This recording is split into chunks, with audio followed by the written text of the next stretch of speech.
you go through some experiences, and obviously in sport, you know, it's the winning and the losing, and we have the good times and we have the bad times, and that's all part of it. And you create this bond, and I think, you know, we go back to the World Cup final. We had such a bond between the players. They all trusted each other. They just trusted each other absolutely. Once you're on that field, everyone was going to pull together, and off the field as well.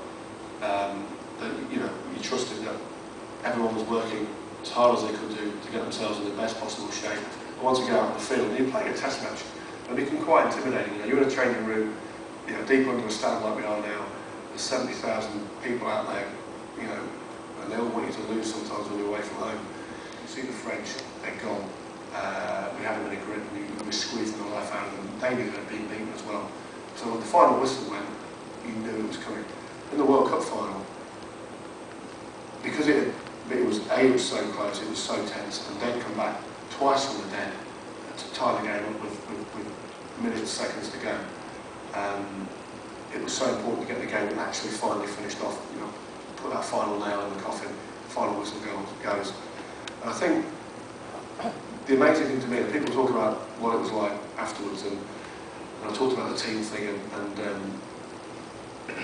and sharing it with the guys, but in the changing room afterwards, it was more a feeling of just immense satisfaction.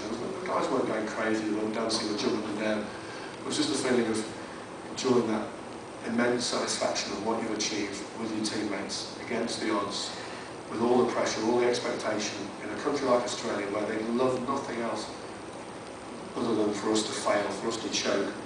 And to actually to achieve that was just a massive sense of achievement, and a little bit of relief as well, and just to take it all up was incredible. He had about a dozen cans of 10 of it. It was only then that he realised there was no toilet on the bus. So amazingly, you know, I've never been under the media spotlight so intense as that moment. Somewhere in the background, Jason is weeing into a champagne bottle. And I'm still amazed to this day that he was doing it at that point.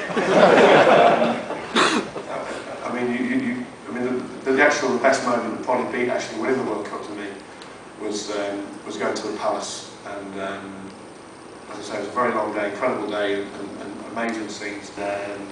All the guys around, and he said, right, okay, when you first meet the Queen, you come in and you refer to her as Your Majesty in the first instance, and then on you can call her ma'am. When you meet her, when you shake her hand, a little bow on the head is quite appropriate and fine. So all the guys are taking this in and they don't want to get it wrong, and a little bit nervous. And we have a guy on the team called Dorian West, little squat, ginger, Welshman actually, that sat on the bench in the World Cup final. And the thing is with Dorian, it's from a place called Ibstock in Leicestershire. If you've ever not been there, I keep it that way, but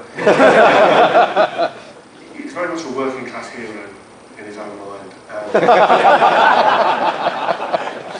You sort of go in there, and you know what it's like with the lads, there's lots of banter flying around, and they're all a bit excited. And Westy comes in, when he hears this about Your Majesty and bowing, he's I'm not doing that.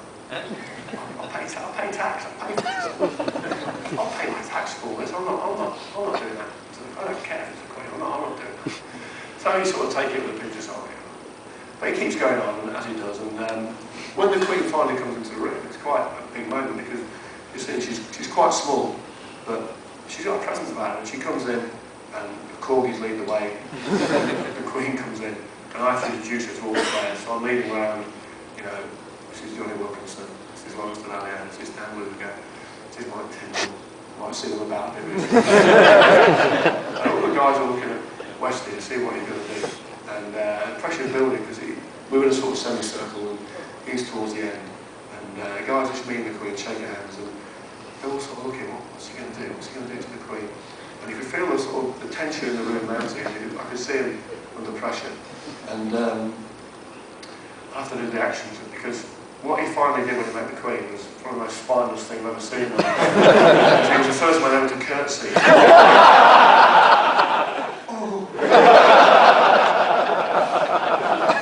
I think that moment will live with me forever.